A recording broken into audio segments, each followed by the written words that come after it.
A hardline official in Tehran has issued a warning against any European military bases that are used by the US. Hussein Shariat Madari, a senior figure close to the late Ayatollah Khamenei, claimed Europe has virtually zero capacity to withstand an Iranian strike and argued that bases placed at the US's disposal being considered lawful targets. This direct threat follows the launch of the so-called Project Freedom, a US military operation with the aim of breaking Iran's grip on the Strait of Hormuz. The US Navy said its helicopters have already sunk 6 Iranian fast boats that were targeting civilian freighters in the waterway. Admiral Brad Cooper stated that a defensive umbrella of fighter jets and warship is now protecting ships leaving the Gulf. Iran's parliament speaker Mohammad Baghar Ghalibaf claimed the situation in the Strait of Hormuz is intolerable for the United States and warned that its blockade would be curtailed. The conflict has meanwhile once again spread to neighboring countries in the Middle East. The United Arab Emirates reported intercepting 12 ballistic missiles on Monday alone, while a residential building in Oman was also struck. Inside Iran, explosions were reported at port facilities in the south of the country. The Gulf is bracing itself for what could be a major escalation in the war with Iran. Now, attacks against the UAE resumed yesterday, the first major attacks since the ceasefire was announced earlier in April. We got those emergency warning alerts ringing out on our phones late afternoon, advising people to take shelter.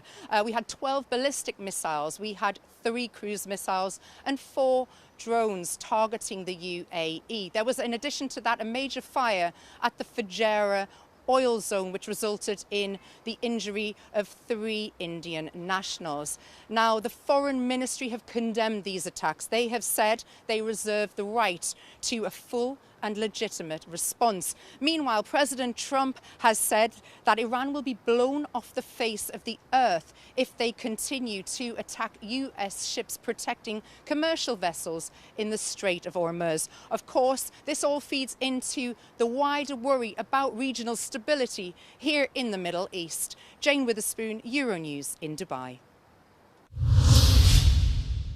Half-term travel plans are facing a major blow as global airlines announced the cancellation of 13,000 flights scheduled for May. According to the aviation firm Cirium, carriers have slashed nearly 2 million seats in just the past fortnight. The disruption is expected to hit families in the UK and mainland Europe particularly hard during the school days at the end of the month. The crisis is driven by a severe jet fuel shortage linked to the ongoing conflict in Iran. Since fighting began in February, fuel costs have more than doubled following the closure of the Strait of Hormuz, which has choked off a fifth of the world's oil supply. Major carriers, including British Airways, KLM, and Turkish Airlines, are all affected. Germany's Lufthansa is among the hardest hit, cutting 20,000 short-haul routes from its summer schedule and switching to smaller aircraft to conserve fuel. In the UK, Transport Secretary Heidi Alexander has announced a temporary suspension of airport slot rules. This allows operators like British Airways to cut flights without the risk of losing their positions to rivals. Passengers are being warned that those not facing outright cancellations may still be rebooked onto different days, potentially cutting their holidays short. Farmers in Cyprus are threatening protests due measures taken in response to the outbreak of foot and mouth disease in February. The newly formed Cyprus Livestock Association said it is ready to take strong action even if financial aid is approved, unless authorities reconsider their aggressive strategy of containing the epidemic. The association argued that European rules also allow for alternative approaches to managing the crisis. A government spokesperson, however, insisted that the response must strictly follow EU veterinary protocols and cannot be subject to political pressure. The measures are based on stamping out of infected and in-contact herds.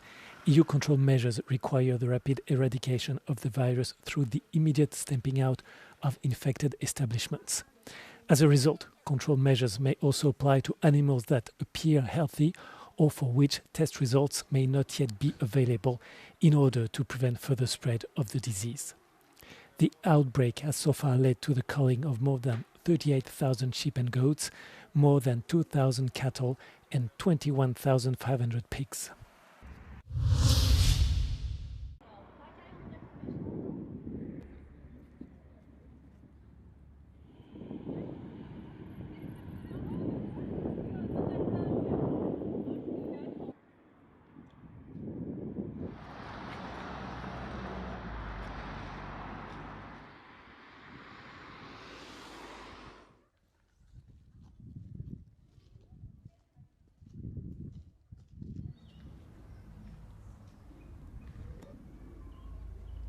Einerseits beklagen sich wirklich viel über die Sauberkeit, also die sind eher erschrocken über die Verschmutzung.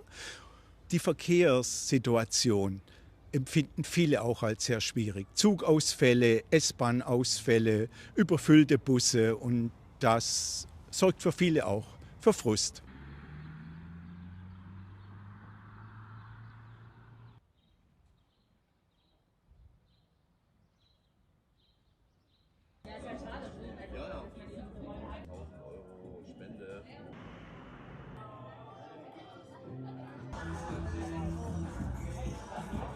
Das Problem, wenn ein Hotel da gebaut wird, die Leute wollen auch schlafen und wenn diese Fenster in Richtung zum Club gehen, dann ist eben die Gefahr da, dass da Lärmanzeigen kommen und dass über kurz oder lang der Club schließen muss.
لما اجيت اطلع من مكاني اضطريت اخذ الشغلات المهمه بس ما يعني سبت لوحاتي ورايا كثير لوحات الي اكثر من 30 لوحه سبتهم ورايا وكلهم راحوا للاسف كلهم راحوا مع القصف والدمار وتقريبا هذه يعني بعد انقطاع دام سنتين اضطريت ارسمها يعني عشان اعبر عن اللي جواتي.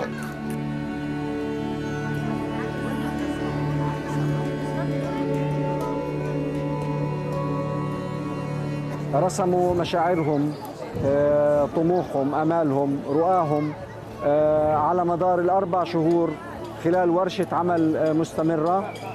طبعا في مرسمي اللي يعتبر من المراسم المعدوده الناجيه في قطاع غزه واللي موجود في منطقه ناجيه ولكن في مخيم غير ناجي وقطاع غير ناجي.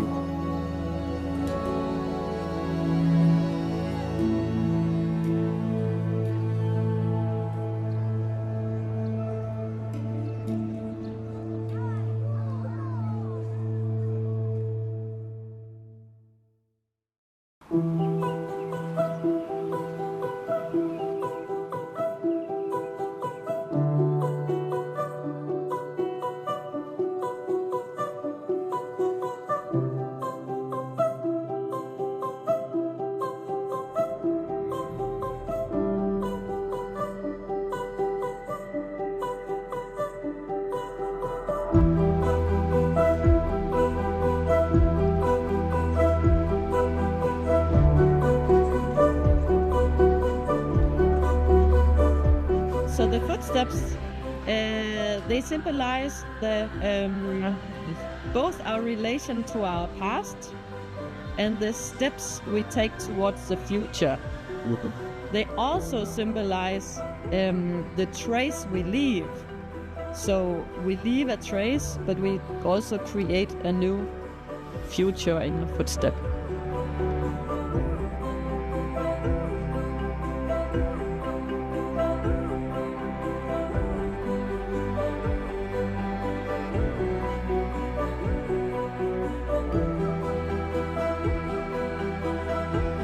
This was something I saw earlier, but it was blank, so I didn't know what it was all about.